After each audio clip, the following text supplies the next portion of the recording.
दरम्यान लाडक्या बहिणींवरूनही ठाकरेंनी सरकारवर निशाणा साधला, त्यावर फडणवीसांनी प्रतिउत्तर दिलं. पाहूया.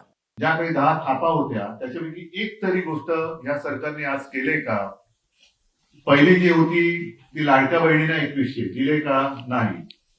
शेतकऱ्यांना कर्जमाफी, महायुती सरकारला एक संकल्प पत्र 2024 महाराष्ट्र विधानसभा निवडणूक भारतीय जनता पार्टी ह्याच्यातल्या तुम्ही काय आता पहिला हा अर्थसंकल्प मांडला त्याची एक तरी गोष्ट तुम्ही आजच्या अर्थसंकल्पात मांडली का? हा अत्यंत बोगस अर्थसंकल्प खरंच 10,000 वर्षात नसला तरी गेल्या अनेक वर्षात मांडला गेला असेल या विधानसभेत असं मला वाटत नाही.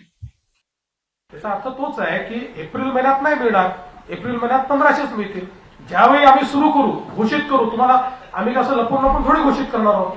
आम्ही घोषित करू की पुढच्या महिन्यापासून 2100 त्या महिन्यापासून देऊ.